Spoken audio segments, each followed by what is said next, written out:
Hoje nossa aula vai ser conduzida pelo Raul, o estagiário docente do nosso curso de Matemática Discreta. Então, Raul, fica à vontade, pode começar.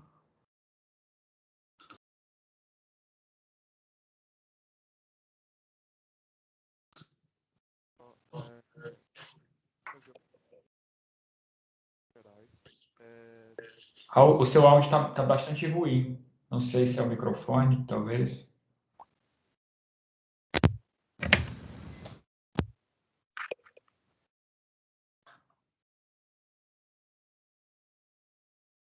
Agora nós não te escutamos, pelo menos eu não te escuto.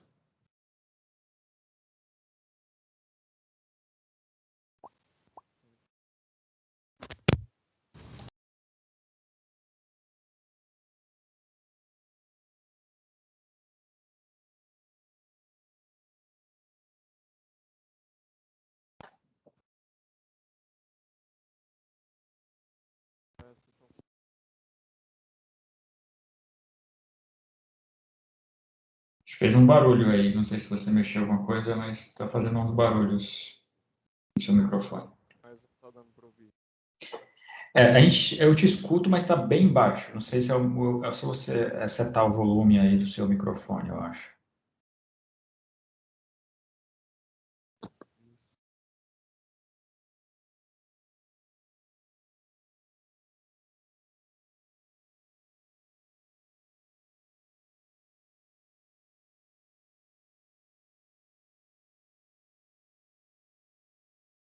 Talvez tenta sair da reunião e entrar de novo, não sei, alguma configuração do seu.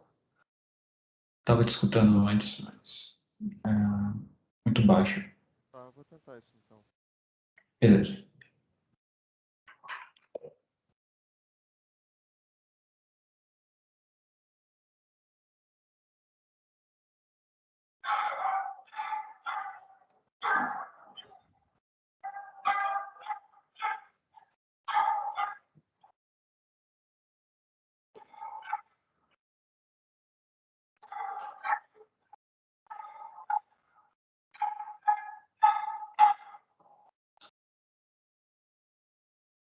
Agora vocês estão conseguindo. Eu tô te escutando, mas está bem baixo. Não sei. Agora tá dando para ouvir? Agora tá bem melhor. Tá. Eu vou entrar pelo celular então, porque eu vou usar o áudio do celular e vou deixar mutado aqui no computador, então vocês esperem só um minutinho, tá bom?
Ainda não sei, ainda não tô ouvindo, Raul.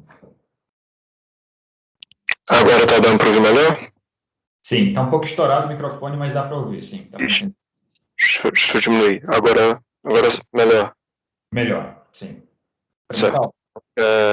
Então, desculpa por esse problema, né? Se alguém mais tiver com problema para ouvir, pode falar, tá? À vontade. Certo. Então, como eu estava falando, essa aula vai ser uma continuação de algumas definições de grafos. Tem até bastante conteúdo para ver, então já passando, eventualmente, se vocês tiverem alguma dúvida, se estiver muito rápido ou muito devagar, podem me falar, tá? Então, o primeiro tópico que a gente vai falar é em relação à representação de grafos. E o grande problema, né, o que a gente está querendo discutir aqui é qual que é a melhor forma de representar um grafo computacionalmente, né? Então, você está vendo um problema, você está querendo programar ele e você viu que grafo é uma boa forma de modelar esse problema que você está trabalhando. Quais são as formas que você pode usar o grafo, né, manipular o grafo pensando em estruturas de dados mesmo? É isso que a gente está querendo ver agora. Essa representação ela vai depender de vários fatores, incluindo a densidade do gráfico, vou comentar rapidinho aqui, qual o problema tratado e algumas outras características. Tá? Então, falando bem rapidinho sobre o conceito de densidade de gráfico, acho bem tranquilo, a densidade do grafo pode ser vista como uma proporção do número de arestas daquele grafo em relação ao grafo completo que é formado pelo mesmo conjunto de vértices, ou pode ver também, né, como um número de arestas dividido pelo tomada de vértices 2 a 2. Tá?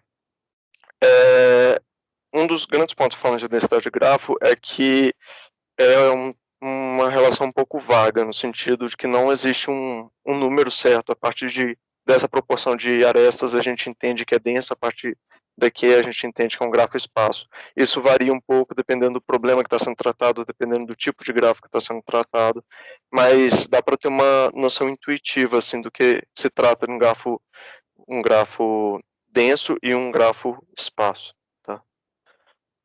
Então, falando de representação, né? A primeira representação que a gente vai ver é o que chama lista de adjacência. Essa lista de adjacência, basicamente você vai ter uma lista com todos os vértices do grafo, aqui enumerado, e para cada vértice você vai ter uma outra lista que contém os vértices que são conectados a esse vértice aqui. Então, vocês veem que, particularmente, essa representação, ela não trata de valores que o vértice não está conectado, né? A gente só se preocupa com quais vértices o azinho, por exemplo, está conectado. O azinho não está conectado no D, por exemplo, então o D não vai aparecer aqui. Tá? É bem simples. Por exemplo, se fosse pensar numa implementação disso em Python, não sei, acho que uma forma seria ter uma lista ou um dicionário para cada valor vai ser cada key do dicionário vai ser um vértice, e para cada valor associado no dicionário seria um set de outros vértices, por exemplo. Acho que uma forma que daria para implementar isso. Agora, falando da lista de adjacência, mais para grafos direcionados, né? A gente vê que a gente vai estar armazenando só os vértices que podem ser alcançados a partir desse vértice, né? Que é a aresta direcionada desse vértice para esse, né? Então, pensando, por exemplo, do D para o E, a gente não vai ter aqui indicado uma aresta que sai do D e chega no E, né? Porque a gente leva em consideração esse direcionamento. Funciona da mesma forma, só que tem mais esse detalhe, né? É que nesse exemplo também a gente tem loops, né? Então, a gente vai ter um vértice C que ele também é ligado a ele mesmo, pela lista de adjacência, mas a ideia é a mesma, assim, não tem nenhum mistério. Outra forma de representar um grafo, que é uma forma mais simples, mas tem essa questão de ter vários valores nulos aqui, é o que a gente chama de matriz de adjacência, né? Basicamente, o que essa matriz faz é pegar para cada vértice do nosso grafo, associa uma coluna e uma linha. Então, nesse exemplo aqui, né, na matriz associada a esse grafo, a gente vai ter associado aqui os vértices A, B, C e D nessa ordem, e aqui também, mesma coisa, A, B, C e D nessa ordem, e ele vai apresentar valor 0 se não for conectado, né, então o que aqui está indicando é que não tem um loop de A com ele mesmo, e vai ter 1 se eles forem conectados. Então, existe uma aresta entre A e B, então o valor dessa matriz, né, o valor dessa posição aqui vai ser 1. Tá? É uma representação mais simples, eu diria, assim, não dá tanto trabalho de você manusear, nem implementar, bem simples, mas tem esse problema, né, tem esse lado negativo que você vai estar gastando memórias para armazenar valores que, a priori, para você não é útil, né? Então, vou comentar um pouco, né, igual eu estava falando, as vantagens de cada representação. Então, se a gente fosse representar um grafo-espaço, né, pensando que não faria tanta diferença em termos do algoritmo, assim, para manusear as duas representações. E a gente está querendo, por exemplo, economizar memória, né? E esse aqui, assim, os exemplos que a gente viu aqui são exemplos pequenos, mas se você pensar em grafos bem grandes, isso aqui pode tomar bastante memória. E essa tomada de memória pode ser agravada principalmente por esses valores nulos, né? Enquanto numa lista de adjacências a gente não tem esse problema. O que a gente está armazenando é somente as relações que a gente quer. Então, um grafo espaço, né? Pensar num grafo que tem muitos vértices, mas em relação à quantidade de vértices que tem, você não tem tantas arestas. Então, a priori, uma lista de adjacência parece ser vantajoso, né? Parece uma representação vantajosa. Para um grafo denso, daí entra naquilo que eu comentei antes, né? Varia de problema para problema, mas particularmente um grafo denso, você não preocuparia tanto com esses valores nulos aqui, e como eu disse, essa é uma representação bem simples, fácil de manusear. Você consegue identificar que dois vértices são adjacentes em tempo constante, então bom, passa a ser uma alternativa melhor, né? Então, uma pergunta, né? Por exemplo, você tem um grafo e você quer responder essa pergunta, o algoritmo que você está desenvolvendo precisa determinar se dois vértices são adjacentes ou não várias vezes. Então, esse tipo de problema que você vai responder, a complexidade disso vai variar dependendo da representação que você faz, né? Igual eu tinha comentado, né? Aqui você consegue determinar isso em tempo constante, só que aqui numa lista de adjacências, se você quer determinar se o vértice A é adjacente ao vértice D, por exemplo, você teria que percorrer toda a lista de vértices que são adjacentes a A e checar que D não está lá dentro. Então, isso no pior caso vai ser odd n, né? Você vai ter que percorrer potencialmente todos os vértices do grafo. Então, como eu comentei, né, isso vai variando de problema para problema e não tem uma resposta que serve para qualquer tipo de problema. Tem que entender o problema, entender o que está acontecendo, quais tipos de grafos são mais possíveis de acontecer para saber qual a melhor forma de representar. Outra forma também, que é bem comum, é o que a gente chama de matriz de incidência, que parece um pouco com a matriz de adjacências, só que bem diferente, que no sentido que a gente está mantendo os vértices aqui nas linhas, né? Cada linha vai ser atrelada a um vértice, mas as colunas não são mais vértices, são arestas, né? Igual eu tinha comentado, se você tem muitas arestas, por exemplo, essa matriz aqui tende a ser muito grande, né? Aqui o número de colunas pode ser até o quadrado do número de arestas do número de vértices que você tem. Mas é outra forma se você tiver aplicações que seria interessante ter esse tipo de matriz. É mais uma opção que você pode ter para representar. Só um detalhe interessante aqui, porque para representar um loop, por exemplo, nesse tipo de matriz, você teria que ter uma coluna que tem somente um 1. Então, supondo que aqui seria um 0. O que isso indicar? Que tem uma aresta que só está adjacente a um V4. Né? Isso indicaria para a gente que essa aresta ligaria o V4 a ele mesmo. E se você tivesse, por exemplo, multiarestas, né, um gráfico que não é um grafo simples, você teria várias arestas que têm exatamente a mesma posição de 1 nos dois lugares. Se tivesse um outro E aqui que também tivesse o V1 como 1, o V5 como 1 e o resto 0 da mesma forma. Isso indicar que são duas arestas que saem do mesmo vértice e entram no mesmo vértice. Tá. Então, de representação é isso, igual eu falei, vários conteúdos diversos, a gente vai passando rapidinho por todos eles, mas se eventualmente ficar alguma dúvida, alguma coisa não ficou clara, pode pedir para parar, tá? Então, eu vou falar um pouco da ideia de isomorfismo. Então, tá. Dado dois grafos, a gente diz que eles são isomorfos se existe uma função f do conjunto de vértices do primeiro grafo para o conjunto de vértices do segundo grafo, tal que dois vértices são adjacentes em G1 se e somente se, depois que a gente aplica essa função, né, nos dois vértices, eles também são adjacentes em G2. Tá? Então, vou mostrar uns exemplozinhos aqui só para ficar mais claro. Por exemplo, a gente pode... Eu vou comentar um pouco aqui antes de passar por isso, acho que ficou melhor. Então tá, no geral não é fácil determinar se os dois grafos são isomorfos, mas existem algumas propriedades que elas são necessárias para que isso aconteça.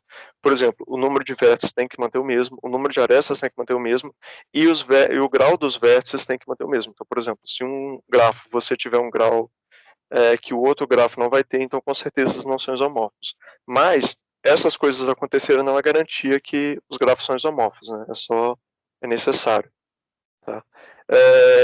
Mas eventualmente, se você checar essas propriedades e ver que elas são válidas, né, e quiser tentar a sorte para descobrir se os dois grafos são isomorfos, você tem que procurar e gerar uma função f que atenda a esse critério aqui, né, que a gente discutiu. Então, vou passar rapidinho aqui um exemplo. A gente tem esses dois grafos e a gente quer determinar se eles são isomorfos, né? Vocês têm algum palpite, alguma ideia? Vocês parecem isomorfos? Assim, não sei, né? Parece um quadrado, uma casinha. Só que, na verdade, você vê esse segundo grafo, ele vai ter um vértice que tem grau 1. E no primeiro grafo a gente não tem nenhum vértice com essa característica, né? Então, certamente esses dois grafos não são isomorfos. Só por isso, né? Só por essa propriedade. Agora temos esses dois grafos aqui. Eles parecem um pouco diferentes, né? Isso não é tão claro na primeira vista, mas na verdade eles são isomorfos, né? Se você pegar esse vértice, atrelar esse vértice, esse a esse, e você como puxasse esse vértice aqui para cima, você ia ver que na realidade é como você puxasse esse vértice, você consegue atrelar um a esse vértice.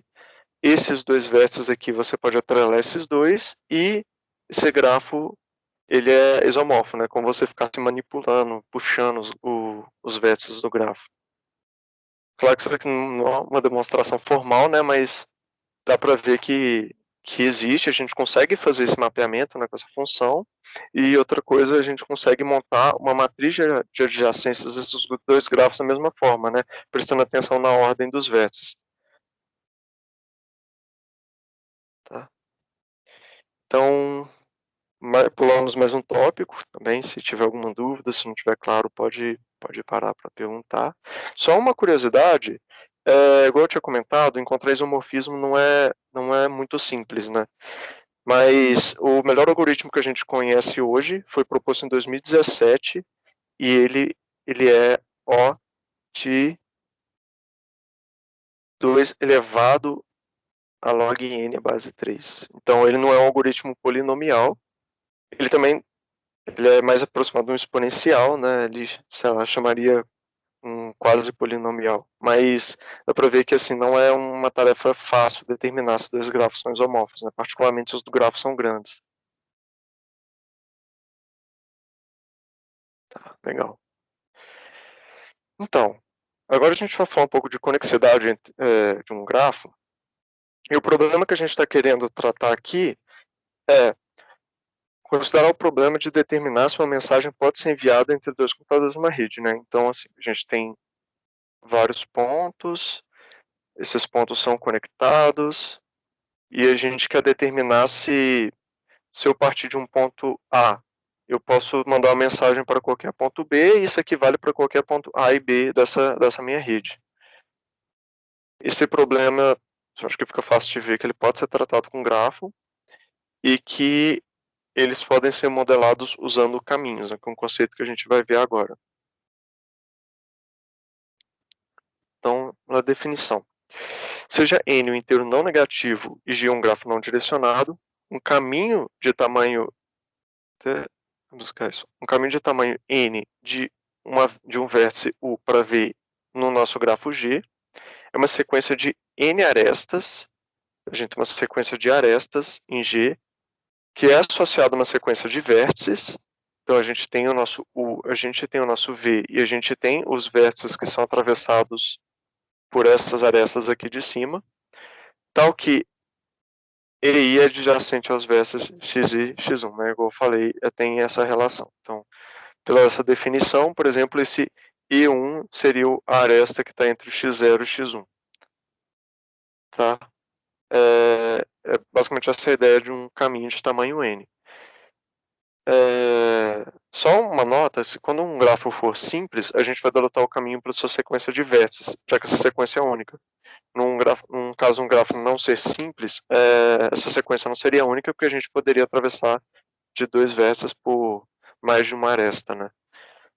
Mas só um detalhe que eu acho que é importante é que a gente define o tamanho de um caminho, o tamanho n de um caminho pelo número de arestas que está no caminho, tá? Não pelo número de vértices.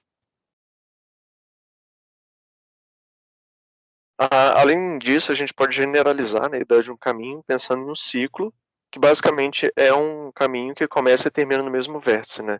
Então, a gente tem essa ideia de caminho, que começa no x0, vai no x1 até o xn, mas se o x0 se o n for igual a zero, né, se o xn na realidade for o x0, então esse caminho vai fechar em si mesmo e ele vai formar um ciclo, né? A gente também define um caminho ou um ciclo como simples se ele não contém a mesma aresta mais de uma vez. Então, se você pensar, deixa eu pegar um espaçozinho aqui, se você pensar num grafo com vários pontos aqui jogados e você conecta esses pontos, a gente define um caminho como sendo simples se ele não vai cruzar a mesma aresta mais de uma vez, tá? Então, sei lá, se você quer um caminho daqui para cá, você pode fazer algo assim, por exemplo. Ele não vai atravessar a mesma aresta mais de uma vez. Ou você pode fazer outro caminho, sei lá, esse caminho aqui é um outro exemplo de caminho simples que daria para fazer.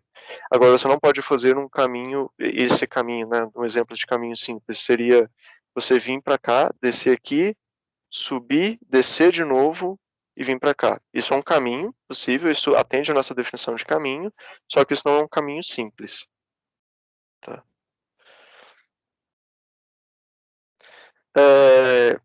Quando vocês forem estudar ou ler em outros materiais, existem algumas variações no nome de caminho e ciclo, então algumas fontes chamam caminho de passeio e ciclo de circuito ou passeio fechado, tá?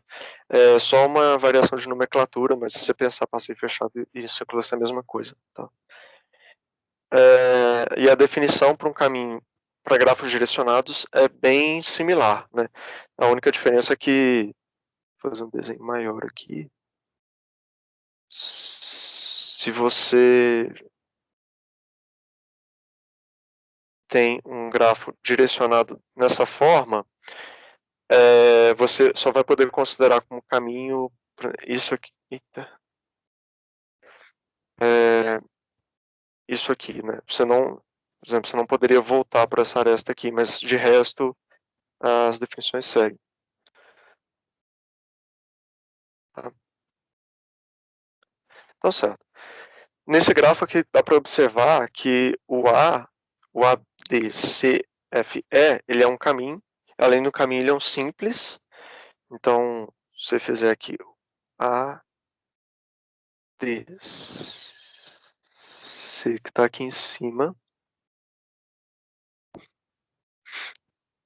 FE, ele é um caminho simples entre o A e o E, então ele não está repetindo arestas. E ele é um caminho de tamanho 4, né? Igual eu tinha comentado, o tamanho do caminho a gente denota pelo número de arestas, né? Então aqui a gente vai ter 4 arestas sendo percorridas e são um caminho de tamanho 4. Tá?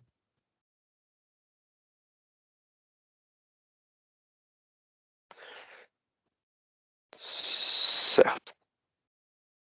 Outro conceito que a gente vai ver também é a questão de conexidade de um grafo, né? Então, a gente diz que um grafo não direcionado ele é conexo se existe um caminho entre qualquer par de vértices distintos do grafo. Então, qualquer par que você pegar aqui, existe um caminho entre esses vértices. E a gente define uma componente conexa de um grafo como subgrafo maximal conectado de G. Então, por exemplo, essa aqui é uma subcomponente desse grafo aqui à direita. Por quê? Porque ele é um subgrafo, ele é conectado, todos os vértices são conectados, e ele é maximal. A gente não consegue adicionar nenhum vértice aqui de tal forma que ele permaneça conectado. Então ele atende aos critérios de uma componente, mas intuitivamente é isso mesmo, né? Você tem os pedaços quebrados do grafo, né? Essa é a ideia de componente. Tá? Aqui vocês veem que o grafo, como ele é interconectado, né? Ele é interconexo, ele tem uma componente só, né? Que é o grafo inteiro. Tá, eu vou apresentar agora um teorema que diz que existe um caminho simples, né, um caminho que não repete aresta, entre todo par de vértices distinto de um grafo não direcionado conexo. Vou abrir uma folha aqui para a gente... Eita. Ah, tá. Adicionei. Para a gente demonstrar esse teorema. Tá? Então, teorema. Então, seja G um grafo não direcionado e conexo,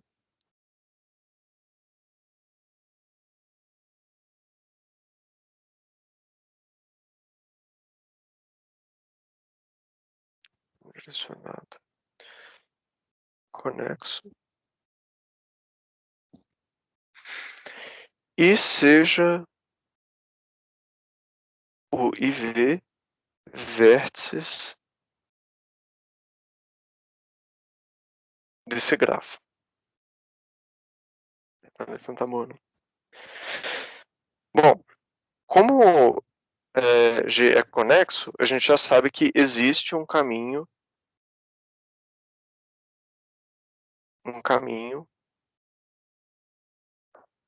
entre U e V,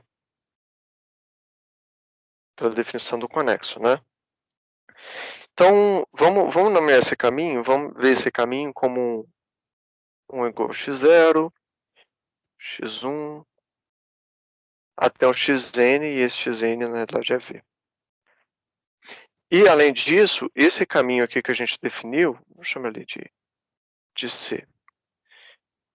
Esse caminho C, ele é o menor caminho, então C é o menor caminho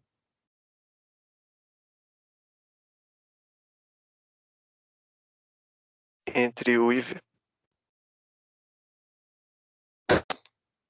Tá. Agora, para checar que esse caminho C, que a gente definiu que ele é simples, vamos supor que C não é simples, né? Então, eventualmente, ele repete arestas. Bom, isso então implicaria, ele não ser simples implica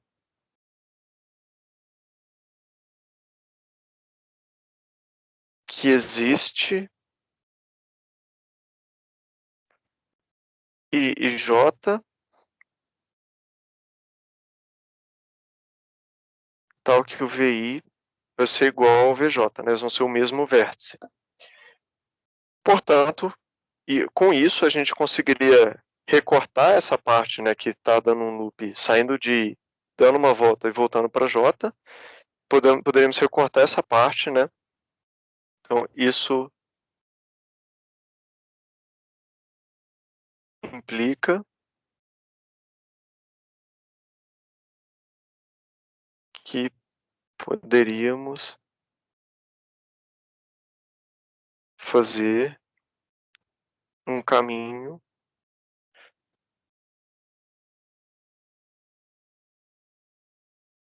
menor do que C, que é um absurdo, já que C a gente definiu como o caminho mínimo. Então, demonstrado que num grafo conexo não direcionado, para qualquer par de vértices, existe um caminho simples entre esses dois vértices.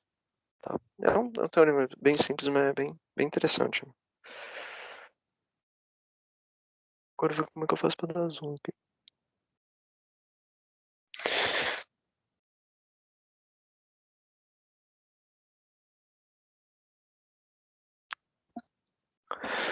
Tá. Então, supomos agora que a gente tem um grafo conexo que representa uma rede de computadores. por ser conexo, a gente sabe que a gente pode comunicar entre dois computadores distintos da rede, mas a gente quer dar um passo além, né? A gente quer entender quão robusta que é essa rede, né? Não basta saber que a gente tem a rede e que ela funciona. A gente quer saber se, eventualmente, se tiver alguma falha, vai continuar funcionando, vai deixar de funcionar, quantas falhas podem acontecer e ainda a gente ter uma garantia que está funcionando. Então a gente está realmente pensando em como deixar essa coisa mais robusta, né? Como evitar problemas. Então, para isso, a gente define mais algumas coisas. Gente, se estiver muito rápido, muito devagar, vocês podem me falar, tá? Eu sei que, como eu tinha comentado antes, é uma aula com bastante conteúdo e bastante conceito no jogado, assim. Então, se eventualmente tiver muita coisa, pode pedir para parar que eu volto e explico de novo. Então, voltando para as definições, né? A gente define V como um vértice de corte, quando a remoção de V e, naturalmente, todas as suas arestas, né? Você não pode remover um vértice e deixar as arestas adjacentes soltas no ar, né? Você tem que manter o grafo limpo, aumenta o número de componentes conexos do grafo. Então, o que isso quer dizer? Vou botar aqui em cima, nesse cara aqui. O que a gente quer dizer, então, com vértice de corte? O vértice de corte é um vértice que, quando a gente remover ele, o grafo ele vai passar a ficar com essa cara aqui. Ele vai passar a ter mais de uma componente conexa, né, por exemplo. Esse é o caso aqui, dá para ver que o C é um exemplo de vértice de corte nesse grafo. Porque se a gente remover C e remover essas arestas aqui, a gente vai ficar com dois subgrafos. A gente vai ficar com o Azinho ligado a B e a gente vai ficar com essa partezinha aqui de baixo. Mas não é um único vértice de corte. Por exemplo, se a gente ligar o F aqui, isso aqui ainda vai estar conectado, só que o G vai ficar aqui solto. Então, o F também vai ser um vértice de corte do grafo. Tá?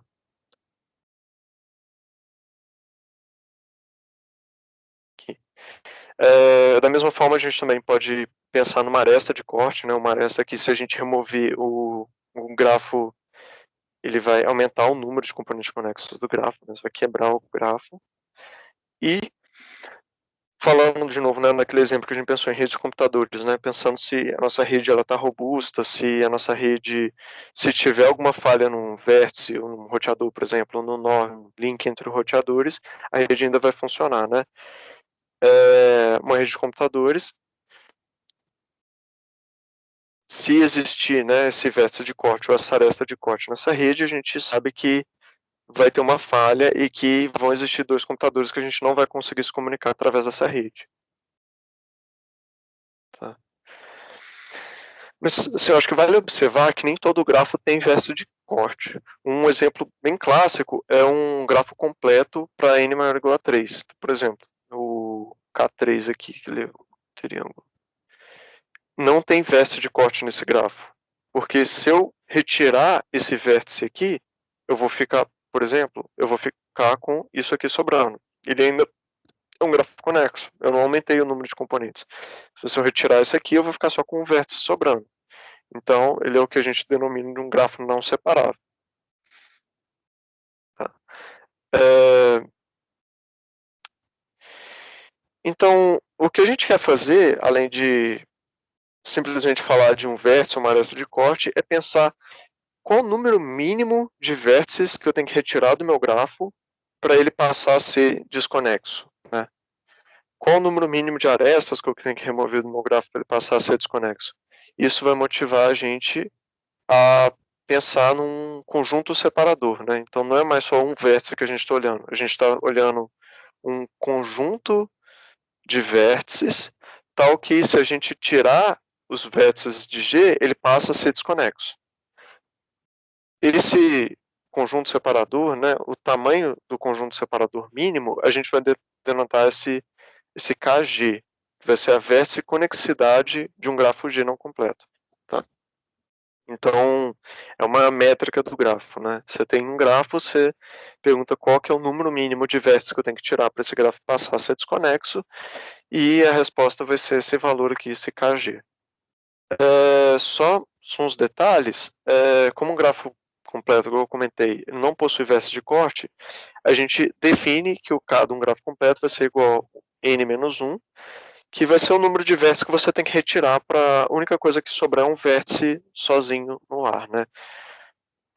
Isso vem um pouco por definição, né? A gente aceita isso. E também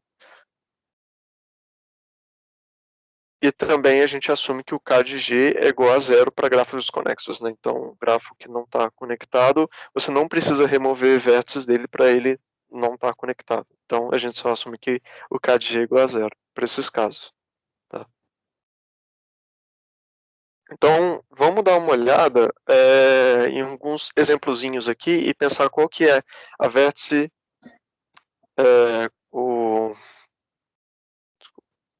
a vértice conexidade e a aresta conexidade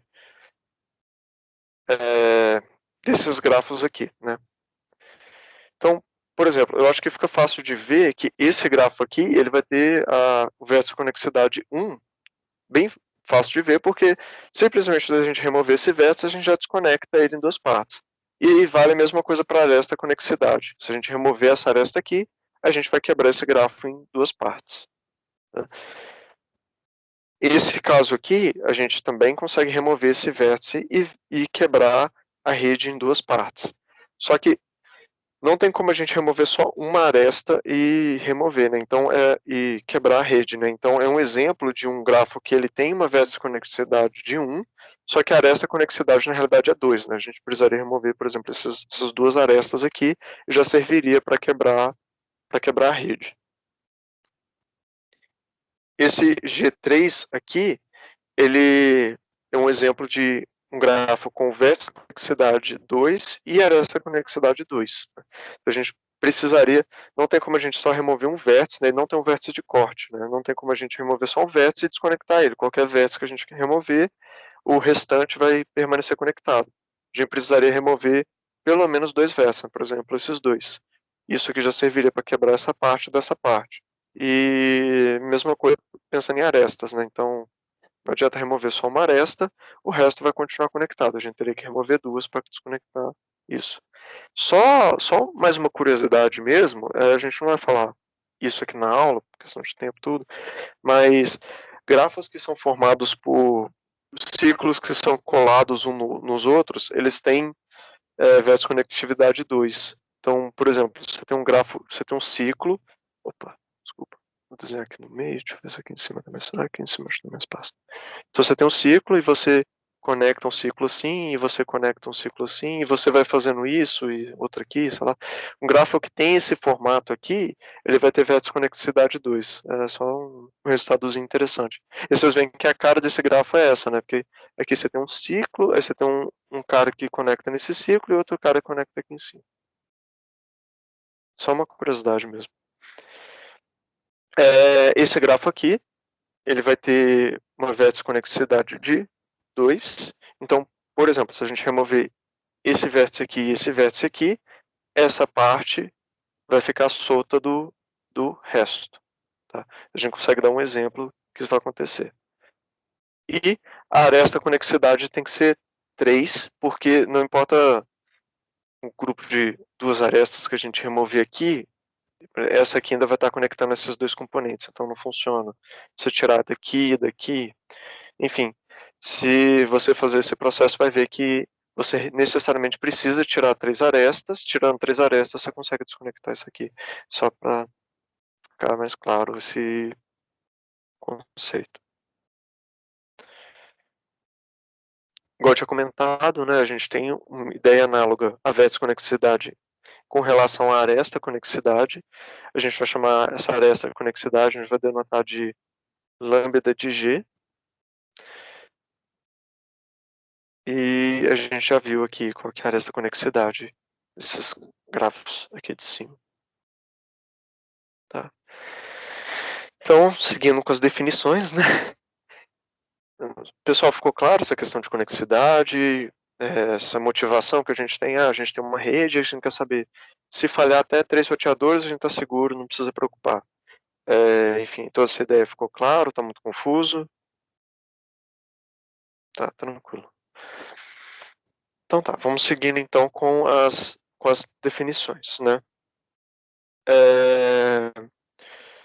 a gente diz que um grafo direcionado ele é fortemente conexo se para todo vértice A e B do grafo existe um caminho de A para B e de B para A. Tá? Não necessariamente existe uma aresta, né? Então o que está falando é que você tem um grafo assim, ele não vai ser fortemente conexo, porque apesar de você conseguir sair de B para C, de A para C e de B para C sem problema, você não consegue sair de C para B, por exemplo. Agora, se você tiver uma aresta assim, você não tem uma aresta que vai diretamente de C para B, só que você consegue atingir B a partir de C, né? Você passa por aqui e vai por B. E a mesma coisa você consegue atingir A. Então isso aqui é perfeitamente conexo. Tá?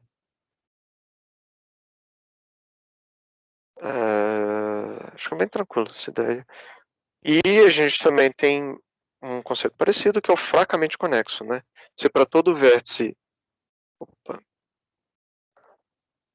A e B do grafo existe um caminho entre A e B no grafo subjacente, ou seja, quando a gente ignora a direção dos arcos. Então, aquele exemplo que eu tinha feito, já está mantido.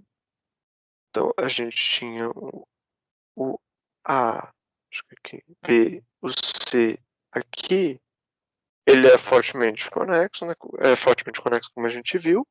E se você simplesmente ignorar a direção, né? Então, se você fizer aqui sem direção, aqui sem direção, se você ignorar isso aqui, ele existe um caminho entre todos os vértices aqui. Então a gente diz que ele é fracamente conexo. Eu acho que claramente dá para ver que qualquer grafo direcionado que é fortemente conexo, ele também é fracamente conexo, né? Porque fracamente conexo ele é mais geral, né? Você reduz as propriedades, as restrições que você tem. Então, vamos passar além, né? Além de dizer que um grafo é ou não fortemente conexo, a gente pode pensar também numa componente, um subgrafo máximo que é fortemente conexo. Então, por exemplo, esse grafo aqui de baixo que a gente tem. Ele não é um grafo fortemente conexo. Tá? É... Aliás, desculpa, ele é um grafo fortemente conexo. Então, o maior quando a gente fala de componente fortemente conexo, seria o grafo inteiro, né? A gente consegue atingir qualquer vértice a partir de qualquer outro vértice desse grafo. Agora, esse exemplo aqui à direita, ele não é um grafo fortemente conexo, porque se a gente atingir o A, por exemplo, a gente não consegue sair, a gente não tem um caminho AC, por exemplo, né? A gente não consegue fazer esse caminho. Só que existe dentro desse grafo, por exemplo, esse subgrafo aqui, que ele é fortemente conexo. Né? A gente tem esse ciclo aqui, ele é fortemente conexo e, além disso, ele um componente fortemente conexo. Então, o grafo não é fortemente conexo, só que esse componente aqui, ele é fortemente conexo. Tá?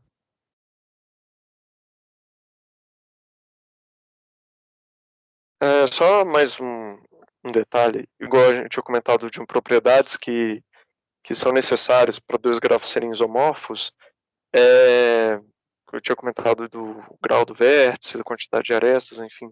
Outra propriedade é que a existência de caminhos de tamanho k entre dois vértices. Então, se eu tenho um grafo A e um grafo B aqui, e existem k caminhos entre um vértice tal e tal aqui, para os vértices equivalentes, né, para o f desses vértices, tem que ter k caminhos também, para a gente poder ter certeza que esses grafos são isomorfos. Tá?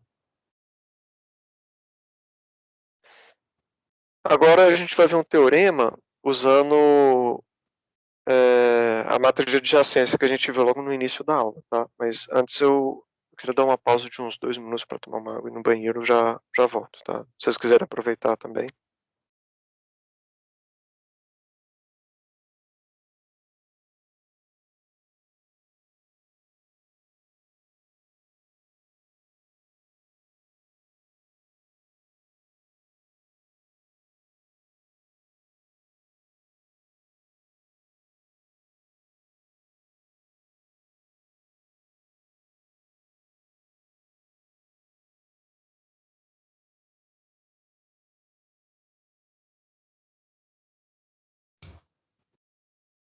Pessoal, deixa eu aproveitar essa pausa para comentar que o Raul elaborou, e eu ajudei também a elaborar uma lista de exercícios sobre essa parte de grafos, e eu devo disponibilizar essa lista amanhã ou nos próximos dias aí. Uma lista que vocês vão ter uns 10 dias para entregar essa lista, e é uma lista que vai servir de bônus, pontos extras para ajudar aí na nota, tá?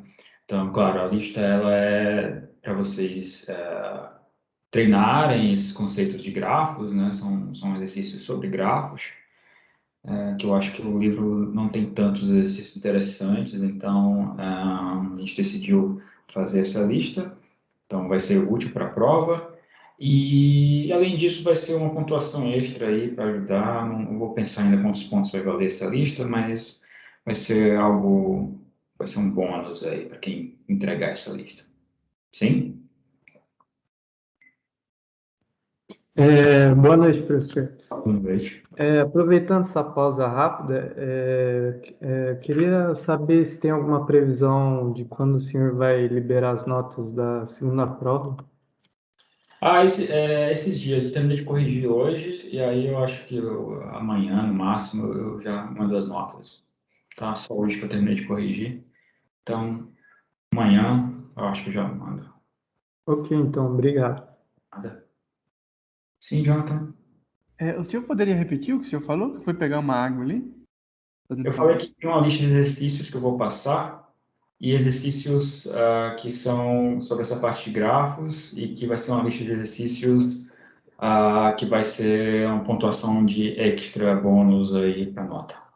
Que eu não sei Beleza. quanto vai ser, eu vou decidir ainda quanto vai ser, mas vai ser nos próximos dias essa lista, tá? Beleza, obrigado. Nada. Bem, acho que o Raul já voltou, Raul? Não. Já voltei. Beleza, então pode seguir aí. Alguém tem mais alguma dúvida? Se quiser perguntar? Tranquilo. Eu tava só contando para eles da lista de exercícios, só isso. Ah, tá certinho.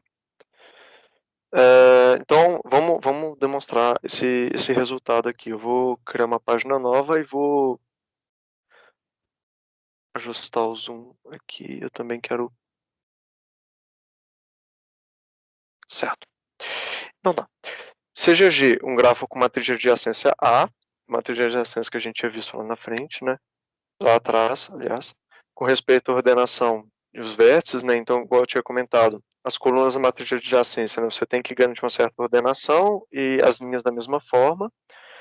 O número de diferentes caminhos de tamanho R entre um vértice VI e um vértice VJ, onde R é um inteiro positivo, é igual a IJésima entrada da matriz A elevado a R. Então vamos dar uma olhada nesse teorema. Opa. Teorema. E a gente vai demonstrar isso usando uma indução. Tá? Então vamos definir um grafo G com matriz de adjacências A.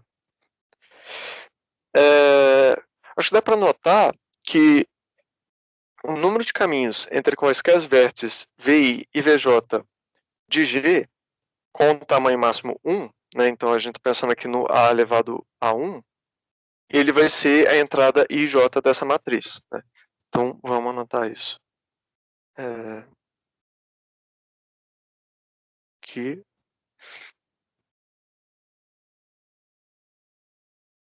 o número de caminhos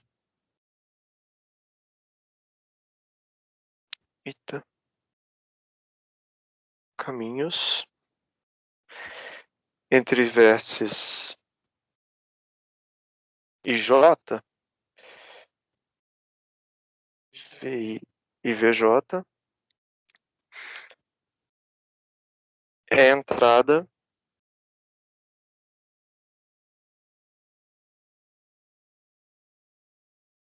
IJésima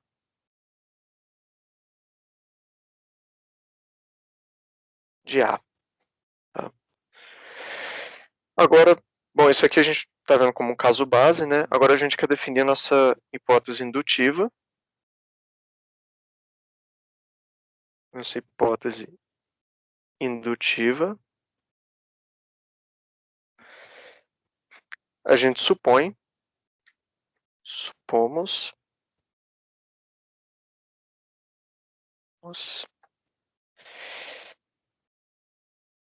que a ijésima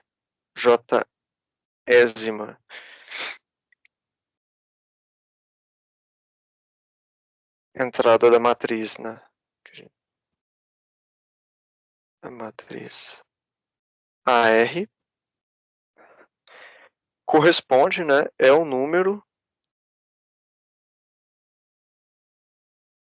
de caminhos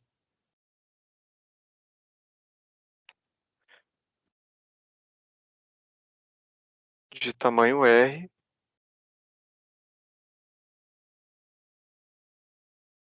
entre VI e VJ. Então, essa aqui é a nossa hipótese indutiva, né? O que a gente está querendo fazer, então, a gente tem o nosso caso base, certinho, acho que parece consistente. A gente tem a nossa hipótese indutiva, a gente supõe que isso funciona para A elevado a R. E aí agora a gente quer ver que isso funciona para A elevado a R mais 1. E a primeira coisa que tem que ver é que o A elevado a R mais 1, ele na realidade vai ser o A elevado a R vezes o A. Né? E por isso, né, portanto, a ijésima entrada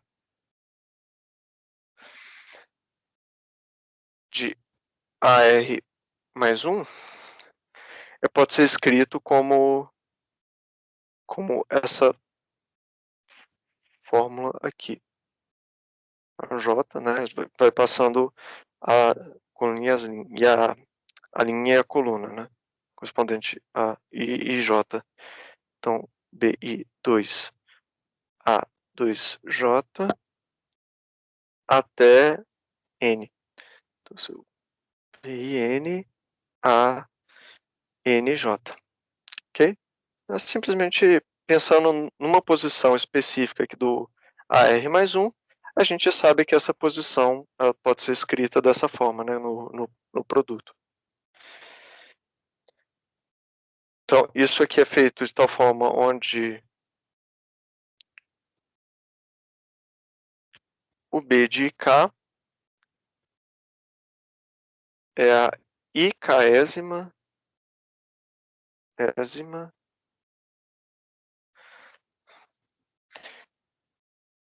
entrada de AR e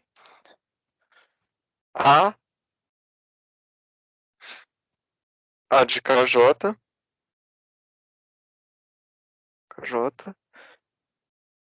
é a KJésima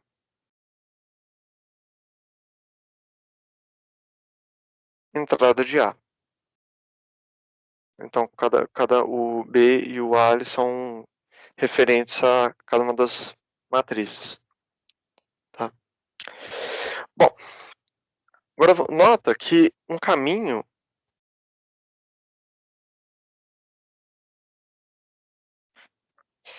de tamanho R1, caminho tamanho R1, né? A gente está querendo fazer a contagem desses R mais 1, desses caminhos de tamanho R mais 1, entre dois vértices. Do VI para o VJ,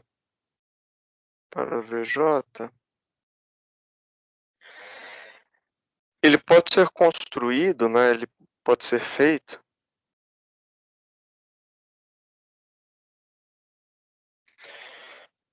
por um caminho entre um VI e um VK, que é um vértice intermediário, esse caminho tendo o tamanho R, e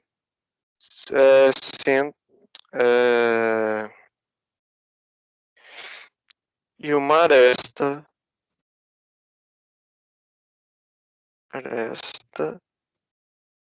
entre o VK e VJ. Então, só para ficar mais ilustrativo, a gente tem aqui o nosso VI, a gente tem o nosso VJ, a gente quer encontrar caminho de tamanho R mais 1 entre VI e VJ. Né? Então, aqui não precisa ser um caminho simples. Não.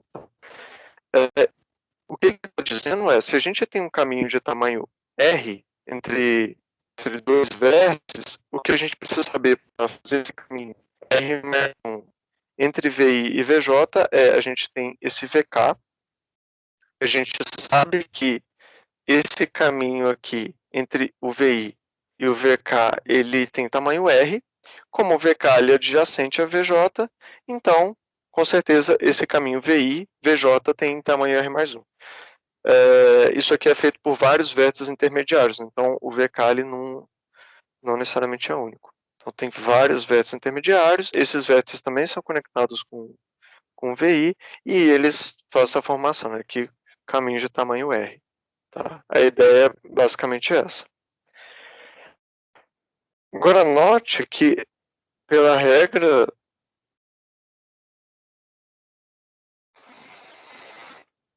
do produto de eventos,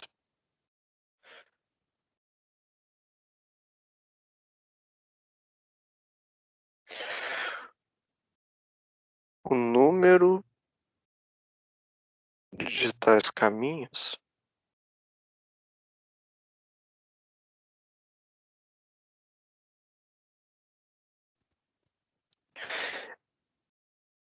é o produto do número de caminhos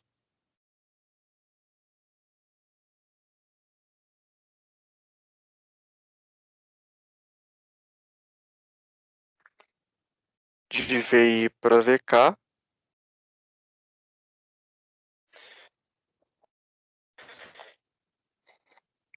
e o número de arestas de VK para VJ.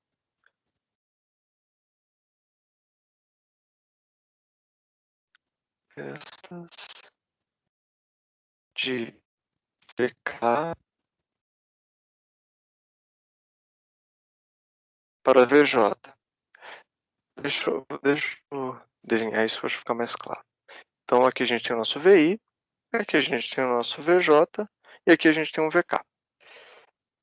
O que ele está falando? Sim, esse VK são vários, né? Um conjunto de vários vértices intermediários. O que ele está falando é que a gente tem vários caminhos entre esse conjunto aqui e o VJ. São arestas, né? Vários arestas, são caminhos de tamanho 1. E a gente tem vários caminhos de tamanho R entre esse VI e o VK. Então, o que a gente está considerando simplesmente são os caminhos que vão desse VI até o VK e esse VK sendo adjacente ao VJ. Tá? Agora, como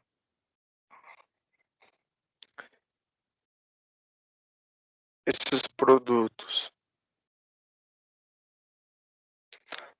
são somados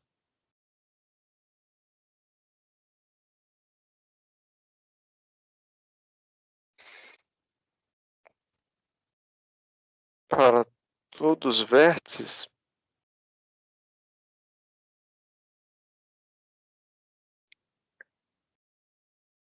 intermediários VK,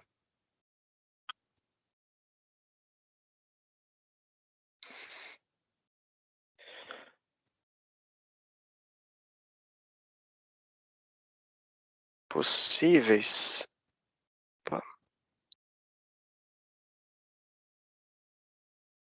o resultado segue. Então, a gente fazendo essa soma aqui, que está considerando os caminhos intermediários, né, considerando os vértices VK intermediários, a gente está somando todas as combinações possíveis, então certamente o IJ do da matriz AR mais 1 vai representar o número de caminhos de tamanho R mais 1 de I para J. Tá? Tem um exemplozinho aqui embaixo. Então a gente tem esse grafo aqui. A gente vê que a matriz de adjacência, como a gente tinha visto, é essa aqui. A gente levando ela a quarta, né? Então a gente está buscando caminhos de tamanho 4. A gente fica com essa matriz de adjacência aqui. Então, que ele está dando um exemplo, por exemplo, de caminhos de A até D, né? Então, seria correspondente a essa entrada aqui, na coluna A e a linha D. Então, como eu já comentei, os não necessariamente são simples, podem ter versão de aresta, então um exemplo seria a gente ir de A para B, depois de B para A, depois de A para B, e depois de B para D. A gente vai correr 4 vezes esse processo. E, enfim, a gente vai seguindo e ver quantas combinações possíveis, na verdade, a gente pode fazer isso de 8 maneiras diferentes. Claro. Beleza.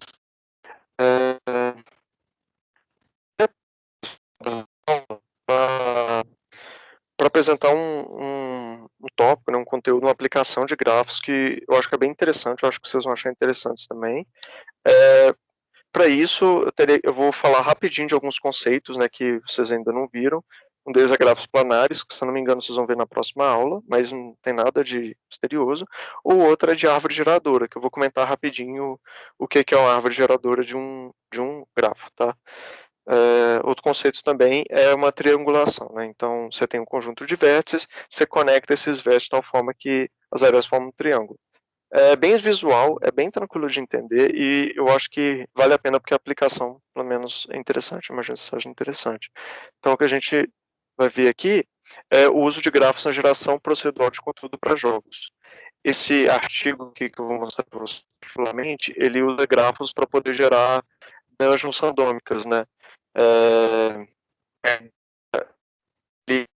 Dungeon simples assim, mas usando técnicas baseadas em grafo e totalmente procedural, né? Então não teve que ir nenhum artista e fazer um mapa na mão, né? Ele é gerado por um algoritmo randômico.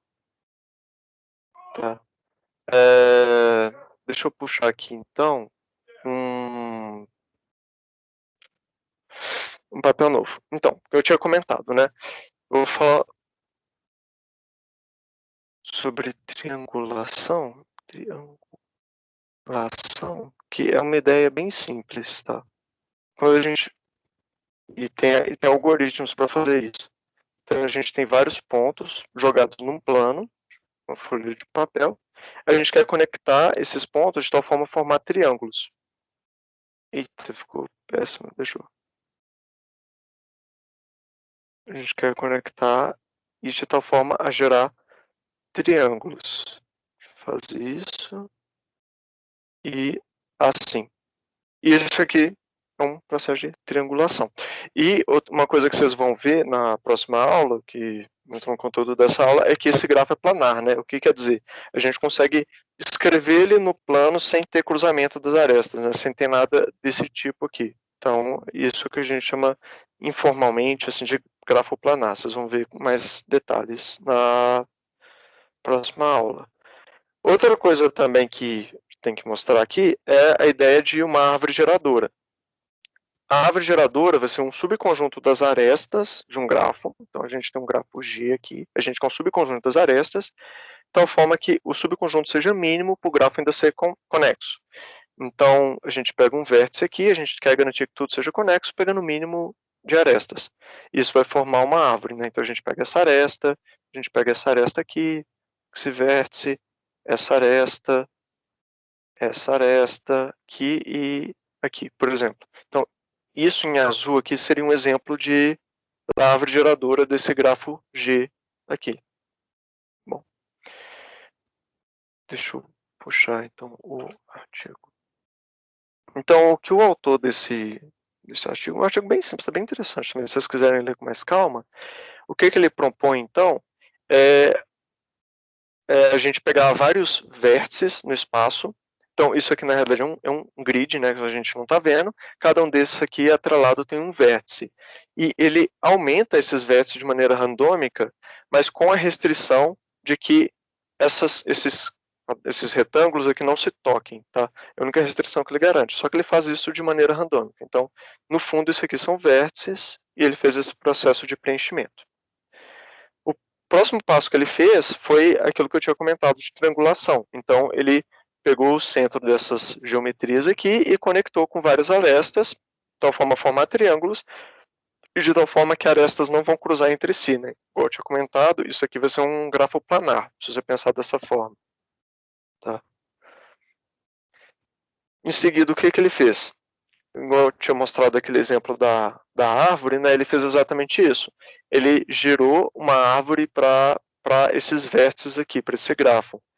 Particularmente, ele gerou um tipo especial de árvore geradora que a gente chama de árvore geradora mínima.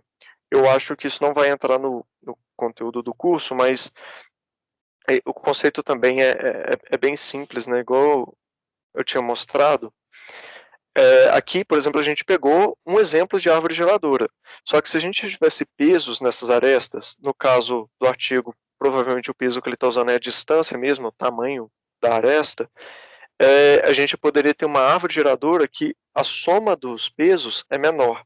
Então, essa é a ideia de uma árvore geradora mínima. E a gente tem algoritmos bem eficientes para calcular isso. Não vou entrar em tantos detalhes, porque isso não é nem conteúdo do curso, eu só quero uma coisa que eu acho interessante, eu acho legal, eu queria mostrar para vocês. Em seguida, o que ele fez foi, para não ficar, tipo, né, uma dungeon simplesona, né? Tipo, você está numa sala, você só tem uma direção, para não ficar uma coisa chata assim, ele pegou algumas arestas do grafo original, que ele tinha gerado, e adicionou randomicamente aqui. Ele usou uma probabilidade de 12,5% para adicionar. Então, ficou relativamente denso. Não é uma dungeon densa, mas também não é muito espaço a ponto de ser uma coisa linear sem graça, né?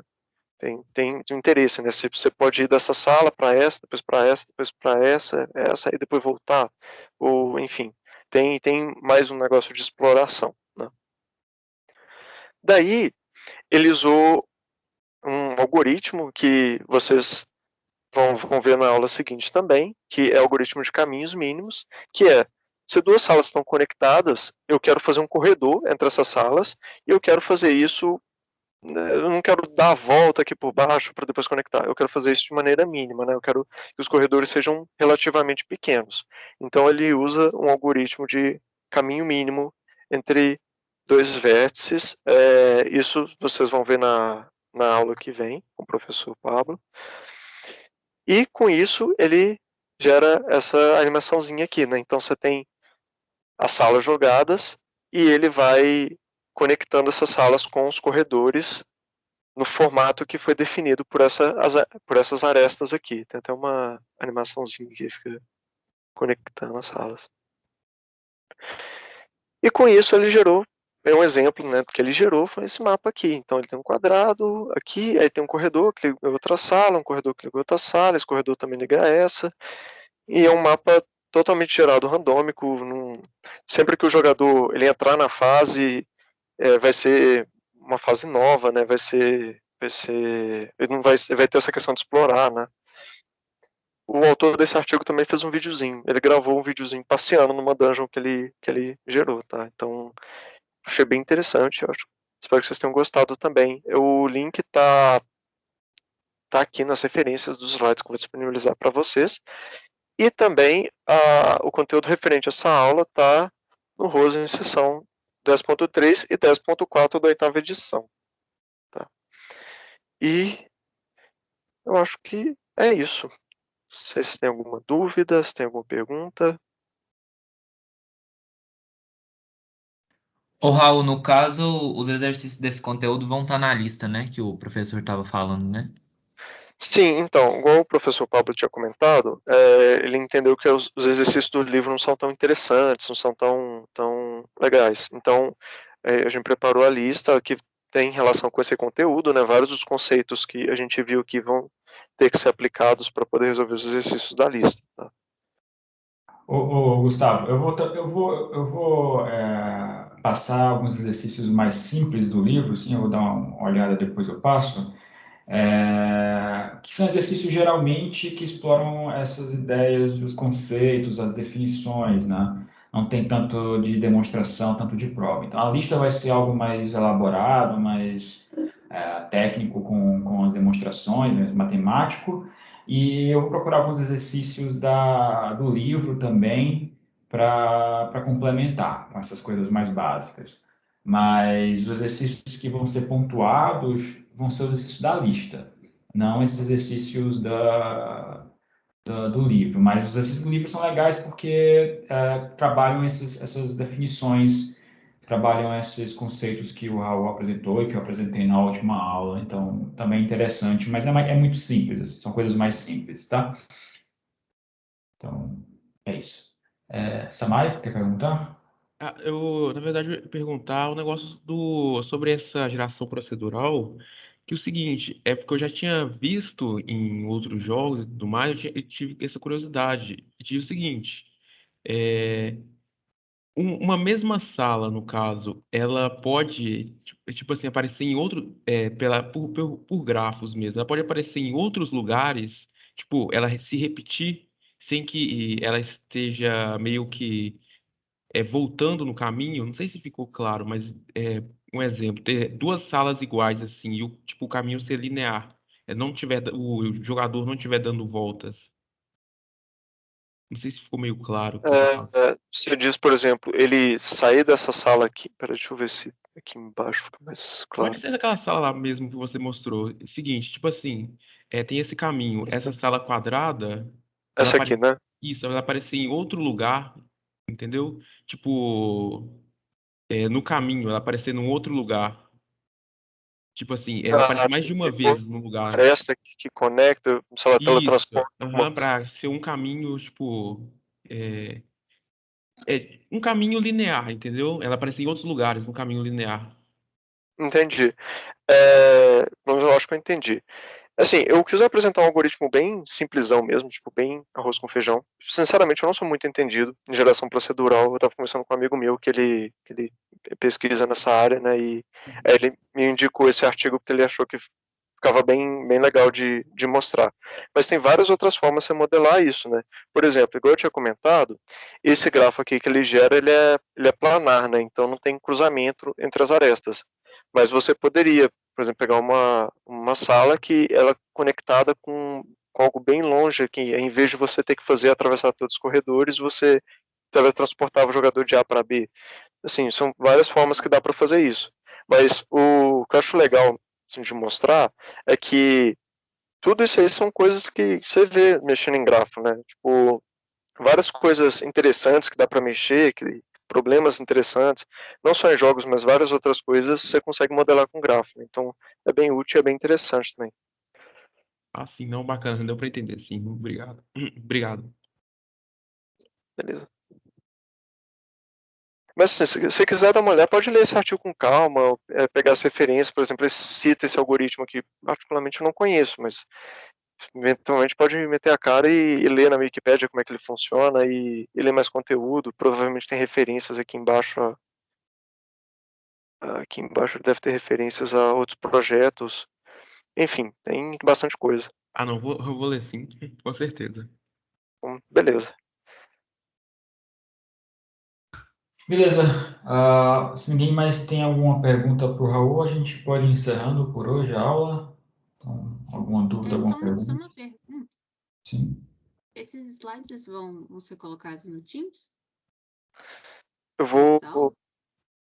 Sim, eu devo ajustar uma coisa ou outra e daí eu mando pro professor Pablo, ele disponibiliza lá, não sei se eu consigo disponibilizar.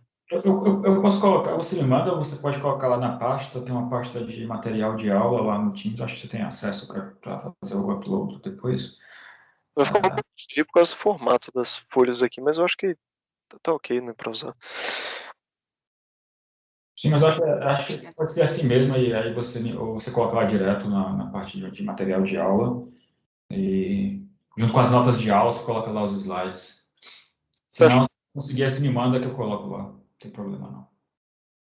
Certinho, vou fazer isso hoje mesmo.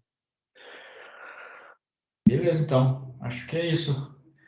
Bom, então, obrigado, Raul, pela aula, pelo material, pela disponibilidade de apresentar para a gente. E é isso aí. A gente se fala novamente na quarta-feira. Então, boa noite, pessoal. Bom descanso. Até mais.